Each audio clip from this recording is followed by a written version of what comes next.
vamos a entrar en materia. Me voy a permitir presentar al ponente magistral del día de hoy.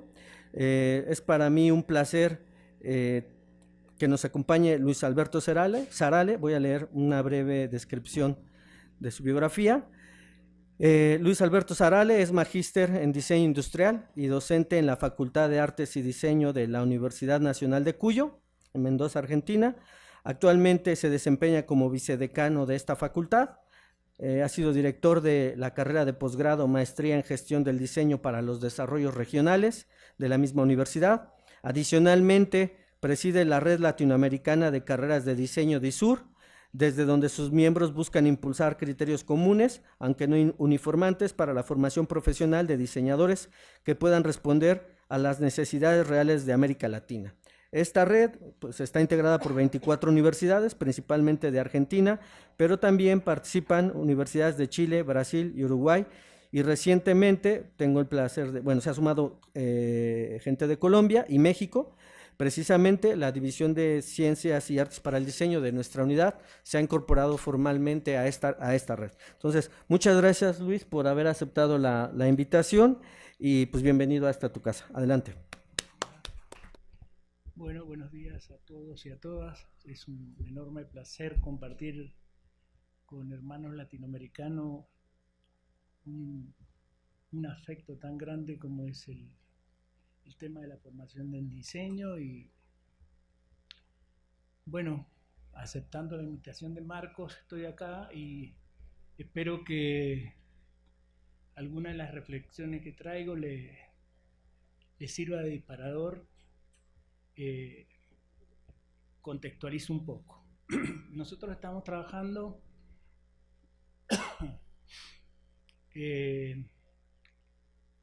sustancialmente en mi unidad académica, en la Facultad de Artes y Diseño de la Universidad Nacional de Cuyo, que es una región centro-oeste de la República Argentina, bien en límite con Chile, con la República Hermana de Chile. Y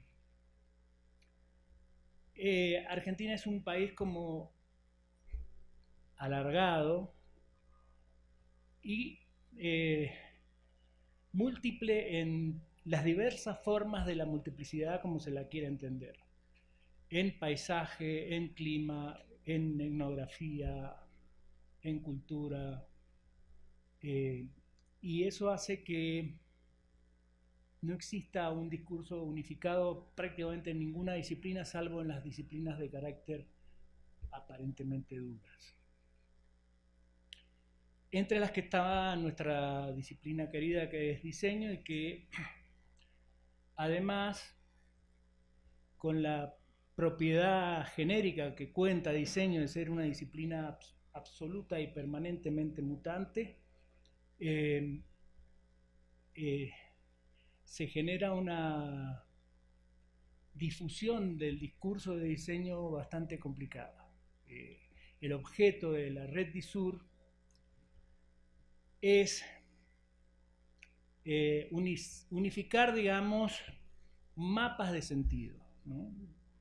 Fundamentalmente pensando que para hacer un poco la cosa menos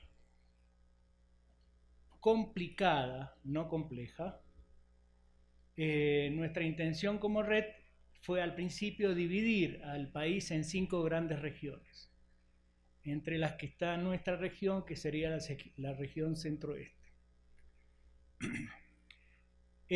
Como bien dijo Marcos, la red es un punto de encuentro, un punto de encuentro de dispersividades diversas, de identidades difusas, de afectos y emociones compartidas y a veces no compartidas.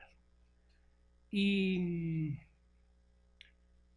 particularmente la otra gran componente que tiene nuestro contexto de aparición de esta red DISUR es Buenos Aires.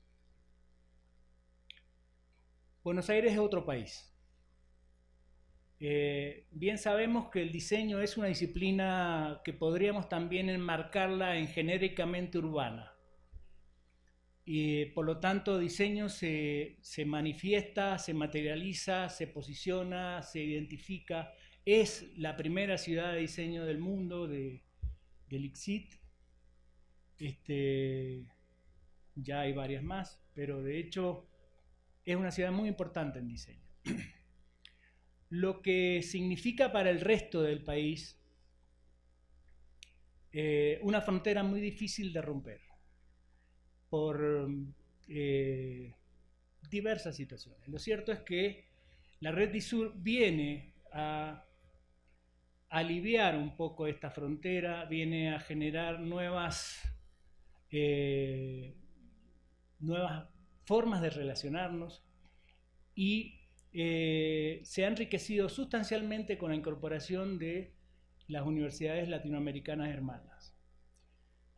Por lo tanto, esto quería aclararlo porque por ahí el contexto, sin la contextualización adecuada, sin el, digamos, el enfoque sectorizado, por ahí las interpretaciones se difuminan. Y la otra cosa que quiero aclarar, también lo dijo Marcos, es que cada región, diría cada unidad académica del país de América Latina, tiene una particularidad y un escenario tan específico y tan, digamos, difícil de compatibilizar en una sola unidad, que también esa es otra frontera. Y es una frontera que se está ablandando poco a poco. Por ejemplo, todo el fenómeno materiológico que hay detrás de cada región es una limitante, es una condicionante. Bien, dicho esto, ¿qué quiero decir? Que por ahí cada encuentro DISUR no es la posibilidad de generar políticas que van a ser compartidas integralmente por todos la composición de la red. Cada uno hace lo que puede, esa es la verdad.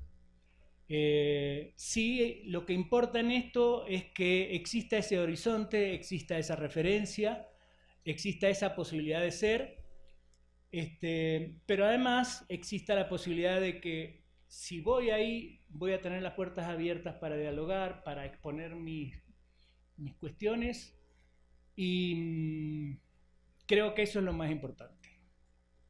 Entonces, dicho esto, digamos que a modo de un breve sumario, yo he querido empezar.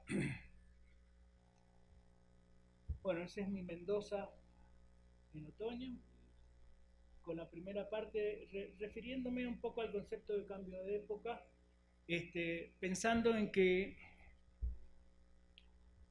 en definitiva el diseño está contextualizado en una época determinada y ya vamos a ver más adelante, cuando yo digo diseño como disciplina mutante, los cambios que ha ido absorbiendo de las diversas ciencias y tecnologías que convergen en la configuración epistemológica del diseño, han ido haciendo esta mutancia como un hecho natural del diseño.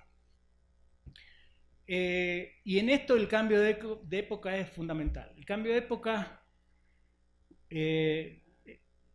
toda época contiene básicamente tres sistemas: un sistema de ideas, un sistema de técnicas y un sistema de institucionalidad.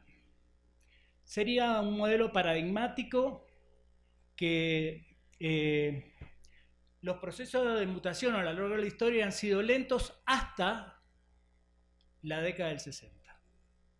En la década del 60 se produce,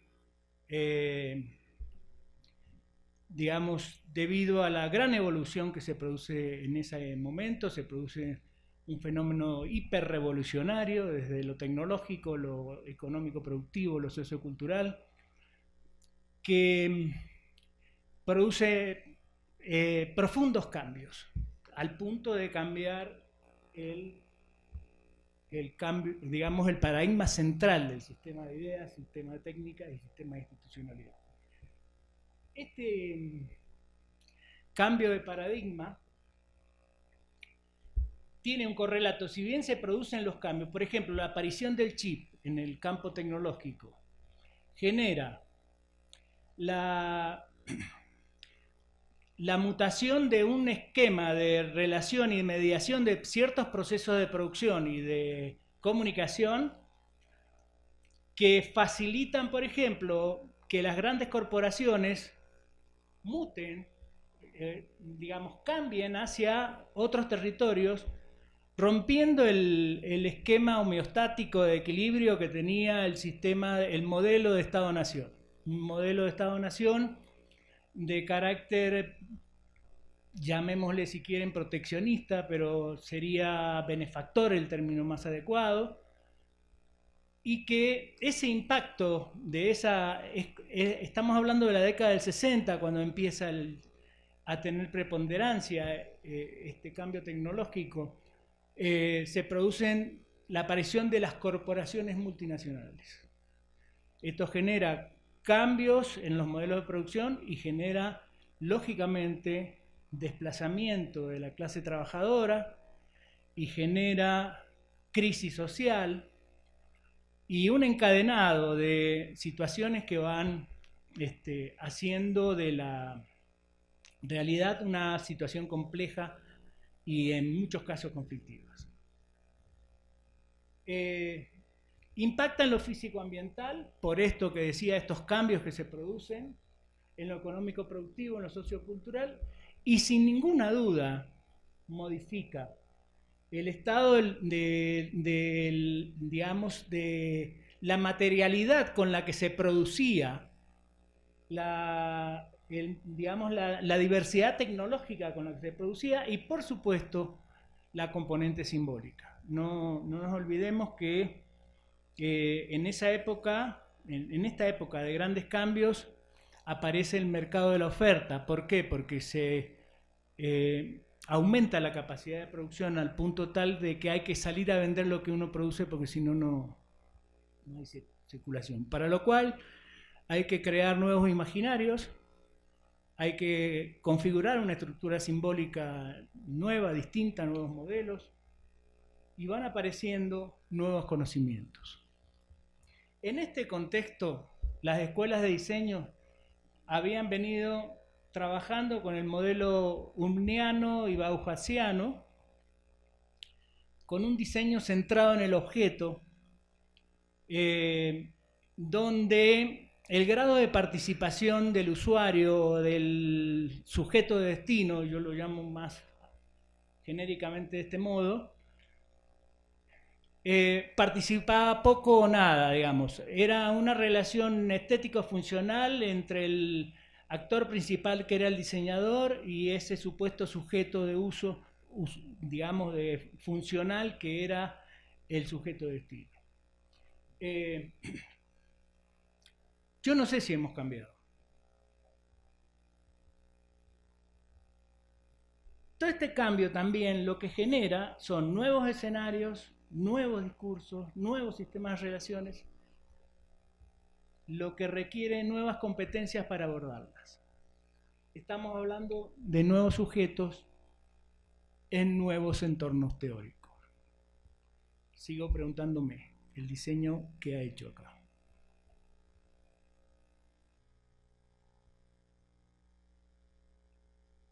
Nuevos sujetos. Hoy nos encontramos con un sujeto, sobre todo para el cuerpo docente, enmarcado en una fuerte brecha sustancialmente tecnológica, cultural y tecnológica, y social. ¿Por qué? Porque este nuevo sujeto tiene características particulares, ni mejores ni peores. Características particulares. Características particulares que no solo tenemos el compromiso de tenerlas incorporadas en nuestra conciencia interna como que es el factor sobre el cual nosotros vamos a incidir, o sea, es ese sujeto, vamos a colaborar con él, vamos a co-crear con él su propia identidad y su propia composición epistemológica en relación a nuestra profesión. Por lo tanto, es de altísima responsabilidad del docente estar involucrado con esa realidad.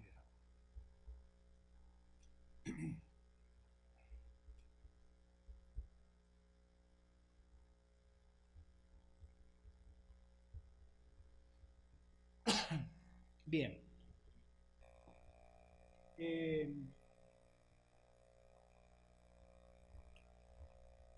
Este sujeto, de algún modo, tiene, decíamos, estas particularidades: una gran dependencia tecnológica, inclinados a un mundo virtual, autoalfabetizados, con una altísima adaptabilidad en las nuevas tecnologías de la comunicación y la información. Y yo pongo el versus acá, ¿por qué? Porque es parte de las cosas en las que nosotros, creo, tenemos que empezar a involucrarnos, ser capaces de debatir y compartir miradas sobre la virtualidad, acordar pactos sobre el uso tecnológico, repensar la construcción de mapas conceptuales y redes de conocimientos, e integrar cuerpo, corazón y cabeza en toda actividad de diseño en la que intervengamos. También vemos que este sujeto tiene pocas habilidades interpersonales y familiares, poco acuerdo con las normas sociales. Sin embargo, su escenario vital, que es Internet, digamos, aparte de ser el medio de relación con el mundo, es apropiado para una fuerte participación expresiva, con conciencia social, con sentido de justicia, con cierta moralidad. En este sujeto, la educación y el trabajo son claves de supervivencia y sobreponen la inteligencia sobre la tecnología. Esto dentro de un marco de grandes heterogeneidades sociales y culturales. Porque si bien es cierto que estamos siendo partícipes de una escena, de un sujeto fuertemente vinculado a la tecnología, no tenemos ningún conocimiento preciso sobre esa heterogeneidad. No tenemos claro cuáles son los vectores de valor, de identidad, con los que él se relaciona y establece su sistema de vinculación con el mundo. Mientras tanto, en el mundo del diseño, ¿se ha evolucionado? Me pregunto yo. ¿Hay una evolución? De algún modo hay una evolución. No sé si es evolución el término. Eso es parte de las conclusiones que tenemos que discutir. Se ha pasado del objeto tangible al intangible, del producto al sistema de productos, del valor agregado al valor intrínseco, de la economía material a la economía naranja, de la economía material a la economía del símbolo o de la comunicación, del paisaje fabril al publicitario, del mundo rígido al mundo líquido, del aprendizaje lineal hacia el rizomático, de la cultura material a la virtual, del texto al hipertexto, de una mecánica hacia una dinámica de la construcción del saber, de una construcción mecánica hacia una construcción dinámica de la construcción del saber. Es decir, se han producido infinidad de cambios que nos han pasado. Esto, permítanme hacer una observación. Esto también es, en realidad, en el fondo, es sustancialmente una postura autocrítica y una mirada interna de nuestros propios procesos. Simplemente lo que estoy haciendo es ponerlo a la disposición de ustedes, pero básicamente es eso.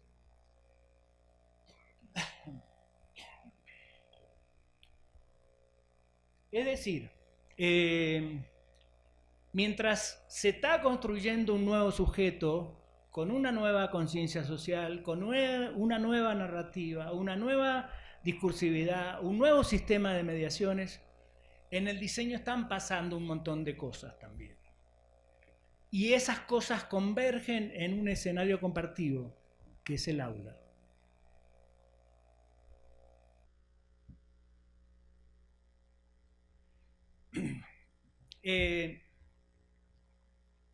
Digamos que ese es el panorama que observo en relación a una de las preguntas que hacía Marcos y que de algún modo recupero también de Kipling como el, digamos, observador crítico de la realidad a través de un filtro de 6 o 7 preguntas básicas. El qué, el cómo, el por qué, el para qué, el cuándo, el dónde, que son de algún modo las preguntas básicas que sostienen la construcción epistemológica del diseño, la construcción metodológica del diseño. De modo que esa reflexión que hice recién respecto de este nuevo sujeto de destino de nuestra intencionalidad formativa es un aspecto. Hay otros aspectos que tienen que ver también con estos grandes cambios que se han producido, que se están produciendo en este cambio de época, que hay una dinámica permanente de cambio. ¿Qué es el concepto de territorio? El concepto de territorio tiene que ver con estos nuevos entornos que aparecen en esta revolución, este sistema de revoluciones. Básicamente nosotros manejamos un modelo metafórico de mapas transparentes, donde el primer mapa transparente es el físico-ambiental. Nosotros cuando hablamos de territorio ubicamos contextualmente el primer punto de convergencia es el físico-ambiental, sobre el que se construye, es el paisaje. Pero no, cuando hablamos de mapas transparentes, no es solamente el paisaje visible, es todo lo que hay debajo y todo lo que hay de arriba. Es decir, en cualquier operación de diagnóstico de territorio, si somos capaces de recuperar toda la información que integra este mapa, ya es mucho. Porque cada uno de los vectores de información que converjan en la problemática que estamos tratando es un dato que puede ser favorable para una solución verosímil y adecuada. El segundo mapa, este mapa es un mapa impoluto. Es el físico-ambiental con lo de abajo y con lo de arriba. Encima aparece el mapa económico-productivo. Una sequía que yo construya para trasladar el agua del río o del arroyo para poder mantener mi granja o alimentar mis animales, mi granja o mi huerta, es una intervención económica productiva. Y así son las fábricas, y así son las ciudades, y así son las rutas, y las pistas, y las autopistas, y las aeropistas, etcétera, etcétera. Es todo lo que se incorpora culturalmente por el hombre para modificar ese paisaje originario. También lo mismo, si nosotros somos capaces de cooptar toda la información vinculada a este mapa, más la del mapa anterior, imaginen ustedes cómo se va enriqueciendo el diagnóstico. El tercer mapa, que yo ahora lo voy a colocar en el cuarto lugar, pero por ahora lo voy a explicar porque está acá, es el tecnológico comunicacional. Perdón, voy a hacer lo que tenía que hacer. El tercer mapa es el sociocultural. ¿De qué se trata este mapa? En la construcción de esa sequía para alimentar animales y plantas, hay una relación del sujeto con el territorio, una relación de transformación, donde empiezan a surgir sensaciones y emociones particulares, que pueden ser transformadas en poética, en música, en cultura. Y además hay toda una expectativa de vida detrás de eso, que implica en principio la familia, la comunidad, el pueblo, etc.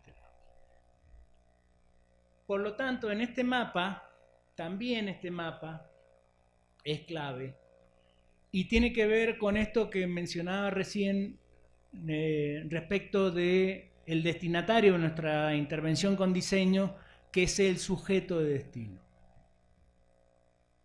Después vendría el cuarto mapa, que es el tecnológico comunicacional, porque hoy hay toda un protagonismo sustancial, sobre todo en todos los sistemas relacionales y de mediación entre sujetos y objetos, que hacen a lo tecnológico y comunicacional de un protagonismo fundamental. Entonces, de modo que este es el cuarto mapa transparente. Y el quinto tiene que ver con el plano normativo.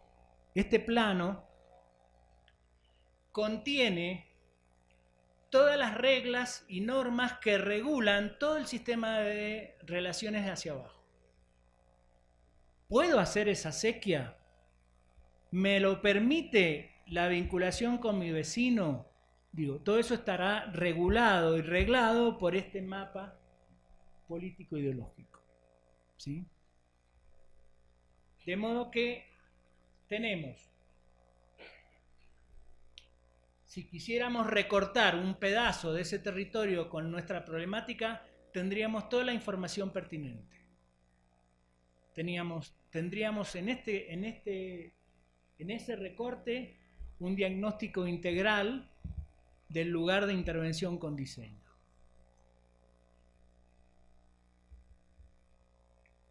¿Qué otros factores inciden? Hay factores de carácter sociocultural, como el caso de las tendencias, los modelos exógenos, sobre todo vinculados a la publicidad. Los económicos, con el fenómeno de globalización de los mercados. Las problemáticas ambientales, más allá del recorte territorial en el cual nosotros estamos involucrados. Los tecnológicos, vía medios, vía TIC, etc. Y los materiales. Los materiales porque ustedes saben la dinámica de producción de nuevos materiales que se está generando en este momento, que son competencia de los materiales de nuestros territorios. Y esto involucra un sistema de identidades del territorio que muchas veces no la tenemos en cuenta. Identidades enunciadas que tienen que ver con lo que el propio territorio lo toma como pertinente, es de ese lugar. La identidad proyectada, como se presenta ante audiencias externas. La experimentada, que es lo que resulta de la relación del sujeto externo con el territorio. La histórica, vinculada sobre todo a los elementos referenciales del tiempo que han hecho que ese territorio se haya ido culturizando hacia una determinada orientación. Y la atribuida, que tiene que ver con muchos de estos elementos que por ahí algún funcionario las recorta y le dice nuestro territorio es esto, y le atribuye esa responsabilidad territorial. Bien, ¿por qué en este momento de la charla y el desarrollo de este concepto de territorio? Porque el concepto de territorio, en definitiva, es una metáfora, es un escenario de intervención del diseño, que puede ser tomada esta herramienta o no, pero que es necesario que nosotros la tengamos absolutamente clara, instalada en la tercer conciencia, de modo tal que Fundamentalmente, ¿por qué? Porque en ese escenario es donde suceden las cosas, donde surge la necesidad, donde están las vacancias, donde están los sistemas de relaciones, donde está la materialidad de esa vacancia, etcétera, etcétera, etcétera. Y no necesariamente tiene que ser un hecho físico-ambiental determinado, sino territorio puede ser un aula, territorio puede ser nuestra facultad.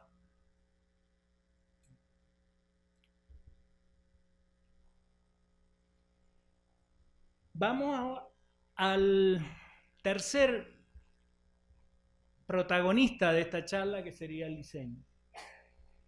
Cuando hablamos de diseño, ¿de qué estamos hablando?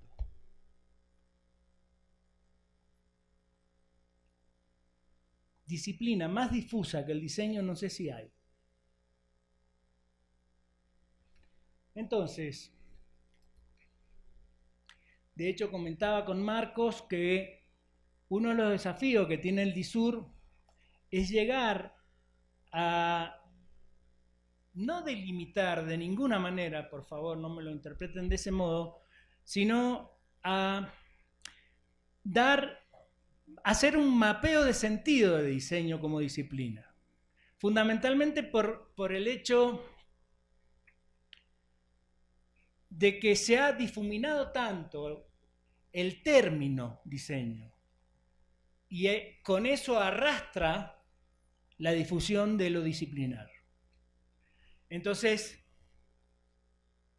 la verdad que es difícil aprender a apropiarse de un concepto de diseño que sea específico, digamos, determinante de la totalidad de lo que potencialmente es diseño.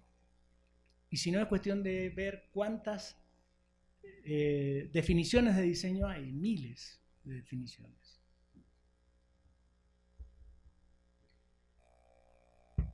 Para lo cual yo recurro a este mapeo, que es un mapeo, parte de una investigación que estamos haciendo respecto de la evolución de la teoría y la epistemología del diseño a partir de la década del 60, fundamentalmente porque nosotros creemos que la década del 60 es un punto de inflexión histórico del diseño, es donde empiezan a producir los grandes cambios de diseño. Y si ustedes empiezan a observar acá,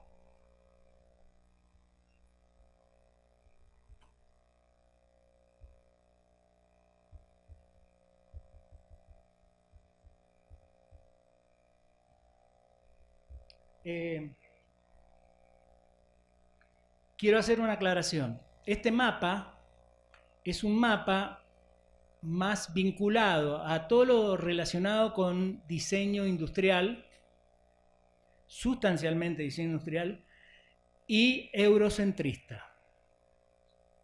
O sea, no es un mapa vinculado a lo que podría ser nuestra América o lo que podría ser el mundo del diseño. Pero lo quiero traer como referencia porque es evidente que el principal escenario de producción teórica y metodológica de diseño es Europa. Lo que no significa que coincida con los propósitos y la intencionalidad nuestra respecto de lo teórico y lo metodológico. Entonces, hecha esta salvedad, diríamos que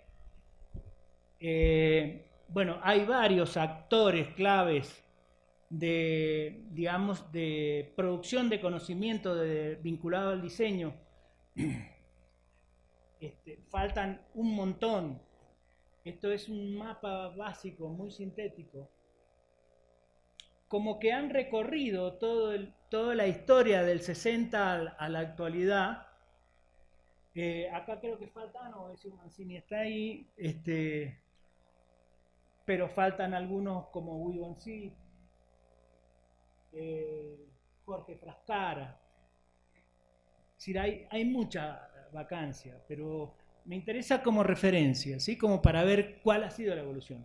Fíjense que hemos pasado de un diseño aparentemente participativo al principio hasta un diseño centrado en lo humano en el punto 5. Y hemos pasado transformándonos de diseñadores centrados en el objeto a diseñadores transformados, centrados en lo humano. Hemos pasado de la materialidad del objeto a la virtualidad de lo humano, a la esencialidad de lo humano.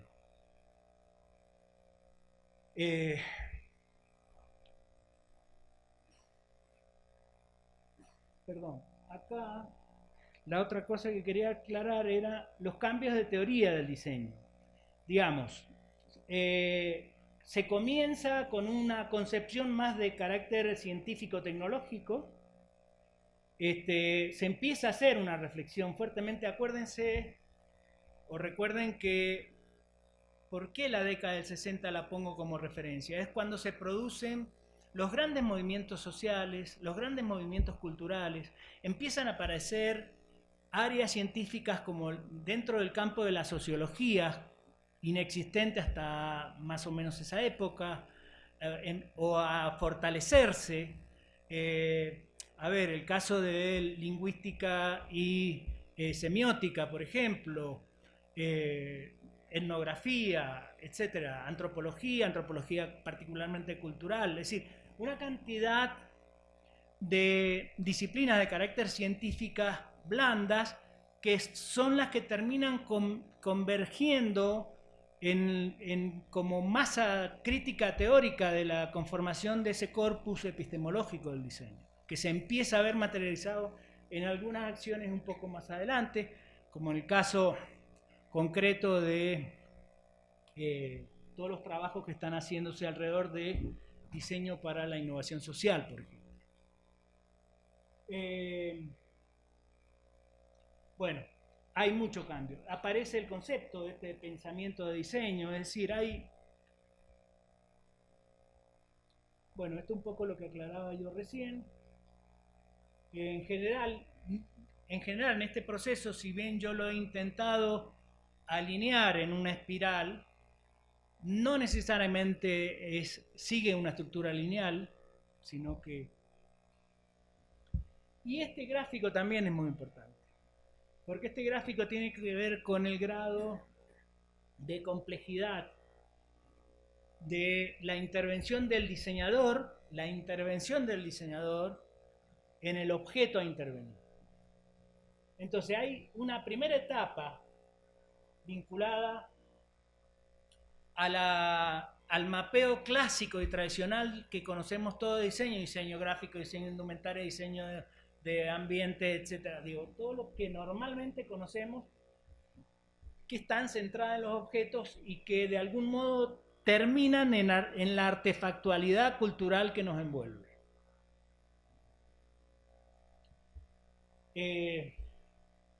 Después hay una segunda parte que empieza a aparecer el concepto de experiencia, es decir, empieza a aparecer la componente emotiva en los sistemas. Entonces, la interacción, la ergonomía, la experiencia de usuario, el diseño antropológico, son como los alimentos intangibles que le van dando un nuevo sentido al diseño y al objeto. Sistemas y comportamiento, que ya son problemas mucho más complejos, vinculados a pymes, a diseño de experiencia, a problemáticas culturales localizadas o regionales, etc. Y después, sistemas a gran escala, en el caso de políticas de diseño, como por ejemplo lo que está pasando hoy en Chile con la creación de un modelo político de diseño, y con lo que en algún momento en el gobierno anterior apareció como una política clara de diseño como herramienta estratégica de desarrollo local. Bien. Bien, entonces cuando nos preguntamos de qué diseño estamos hablando, es de algún modo, resolver este pensar antes de hacer. Este pensar antes de hacer implica, de algún modo, ponernos en el observador crítico de una realidad donde sabemos que nuestra intervención va a tener valor positivo o negativo, dependiendo solo de cómo lo hagamos y cómo intervengamos.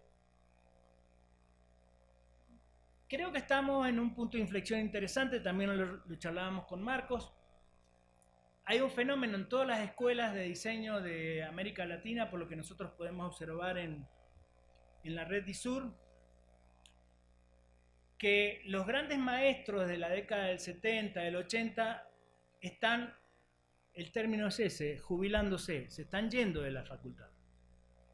El tema es saber si ha habido una producción de recambios razonables que estén adecuados a estos procesos, a estas nuevas miradas que han venido surgiendo del diseño y que de algún modo son parte del desafío con el que nosotros tenemos que afrontar la educación hoy. O sea, nosotros, digo, los jóvenes docentes que se están incorporando ahora. Entonces hay un proceso ahí clave que tiene que ver con esto. Y eso se observa en todas las escuelas de diseño. Todas las escuelas de diseño de Argentina y de América Latina, por lo menos las que están interviniendo con nosotros en la red DISUR, tienen esa problemática de dos situaciones. Una situación de cristalización del conocimiento de algunos docentes que no sé por qué razón ni tampoco quiero emitir juicio, simplemente genera en una disciplina de carácter tan cambiante como diseño, genera mucho ruido. Y la segunda es esta situación de docentes, digamos, con una estructura narrativa del 70, del 80, del 90, que de repente se tienen que encontrar con una nueva narrativa mucho más compleja y que por ahí el concepto de alfabetidad, nueva alfabetidad, empieza también a hacer ruido. Entonces, bueno, yo creo que estamos en una situación, las universidades públicas en general, de empezar a ver esta realidad para recuperar la iniciativa respecto de qué enseñar diseño hoy. Bien, esto de todas maneras lo van a tener ustedes, así que sí.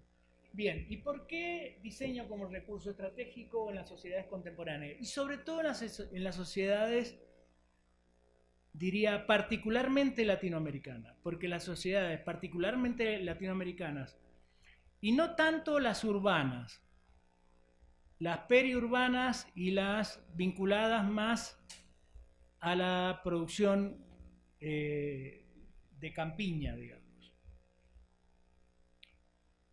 Hay una mitología del objeto, del diseño del objeto. Sobre, digo, mi generación era diseñar, supónganse, la gran silla o diseñar el gran automóvil o diseñar la gran artefactualidad de artículos del hogar, etcétera, etcétera. Hoy, ¿cuál es esa mitología? Hay que detectarla, apropiarse, verificar por dónde está pasando esa mitología. Ya esa artefactualidad ya está resuelta. Ya está resuelta. Solo somos cómplices de un sistema de consumo de cambio en función de una obsolescencia programada. Pero eso está resuelto. Si vamos a seguir formando diseñadores para eso, a mí no me interesa.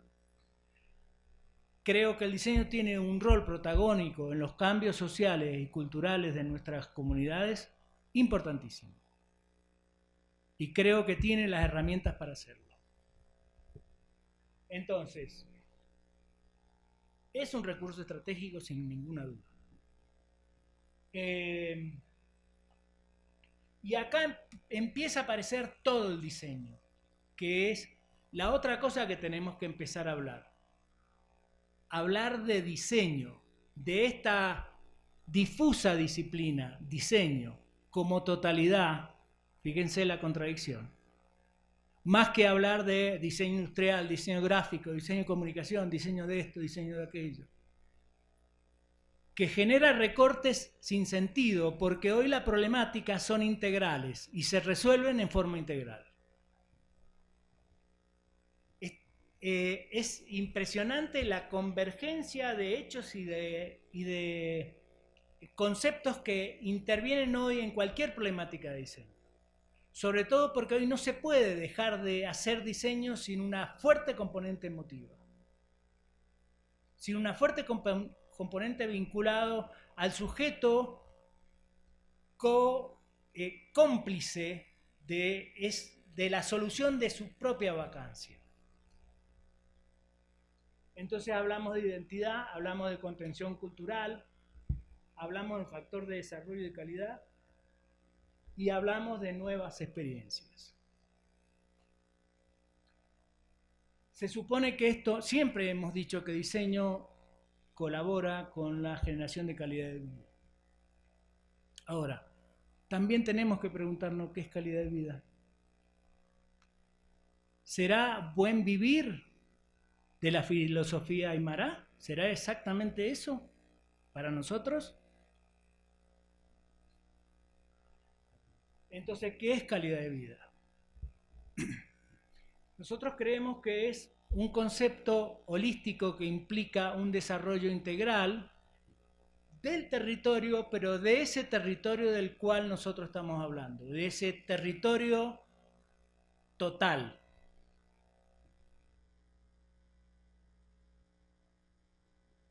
Bien,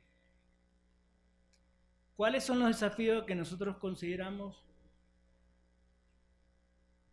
Quiero comentar algo. Mi facultad está en un proceso integral de cambio de planes de estudio, para lo cual hemos adoptado una metodología prospectiva.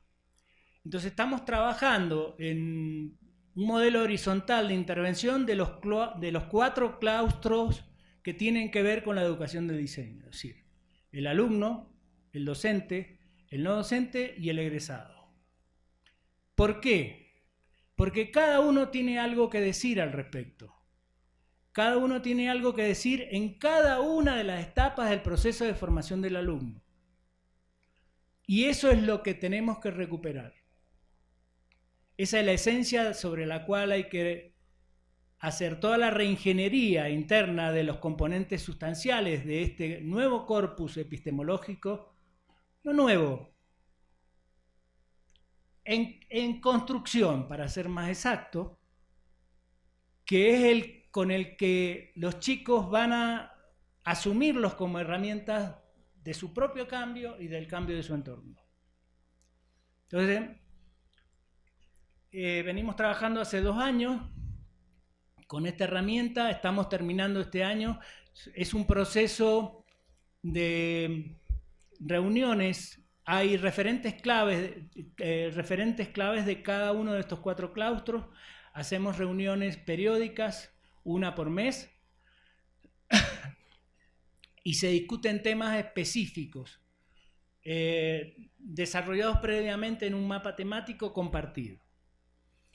Luego terminan nuestras sesiones de debate en poco tiempo más, estaríamos en condiciones de sacar las conclusiones para formular el listado de requerimientos de los nuevos planes de estudio.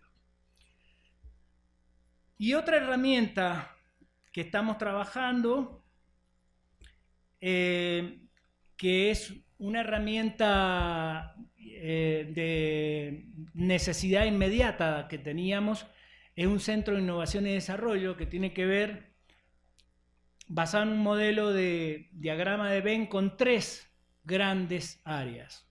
Un área de observatorio, un área de laboratorio y un área de producción.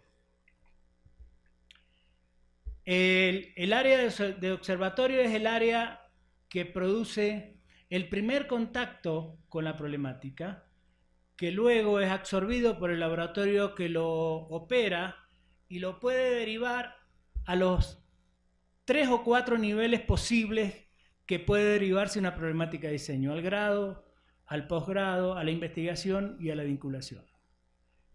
Una vez en esos lugares se desarrolla el trabajo de laboratorio y de producción, en la etapa de producción se desarrolla en el área de producción concretamente.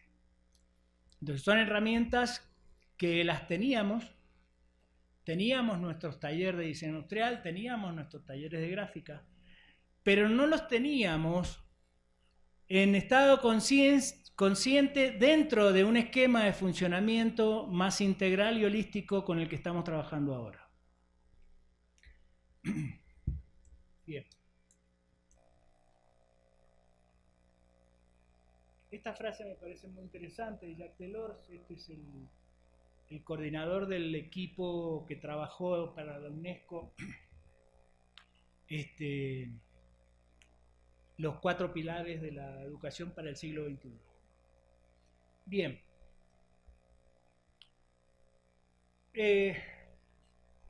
Sí. Bueno, esto lo vamos entonces.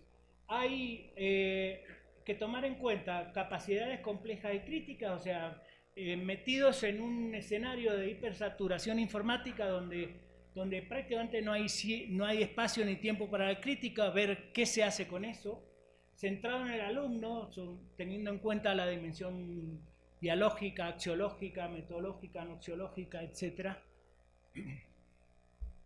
Donde es fundamental que la estructura de contenidos tenga que ver con estos 3 ejes, digamos, con que la intervención contribuya al desarrollo integral de la comunidad, con la posibilidad de propiciar innovación en la gestión institucional integral, es decir, de cualquier tipo, productivo, administrativo, informacional, etc.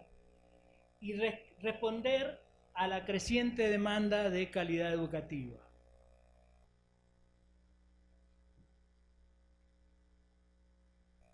El otro tema, cuando decíamos calidad de vida, bueno, los desafíos de la enseñanza y diseño, esto se lo dejo para que ustedes lo lean. Básicamente, calidad de vida centrada en las personas. Nosotros nos manejamos con un concepto de calidad de vida, digamos, que tiene que ver con 3 escenarios. El sujeto, de algún modo, se contextualiza en estos 3 escenarios, con un enfoque multidimensional, con un desarrollo de calidad de vida y en un contexto específico y determinado. El enfoque multidimensional tiene que ver con lo que nosotros mencionábamos recién del perfil de destino. El perfil de destino, debemos saber de qué sujeto estamos hablando. No ya del alumno, sino de el sujeto de intervención en un área específica de diseño. Habilidades intelectuales, conducta activa, participación, interacción, salud física, etc.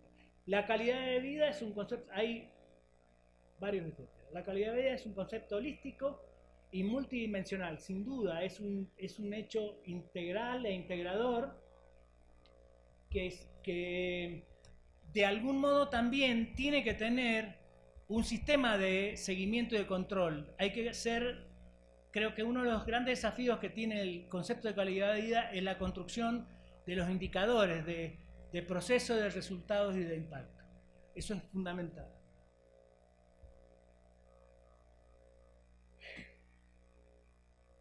Bien. Estos indicadores, sin duda, tienen que ver con esto, con el bienestar emocional, con las relaciones interpersonales, con el bienestar material y con el desarrollo personal. Bienestar físico, autodeterminación, inclusión social, derechos.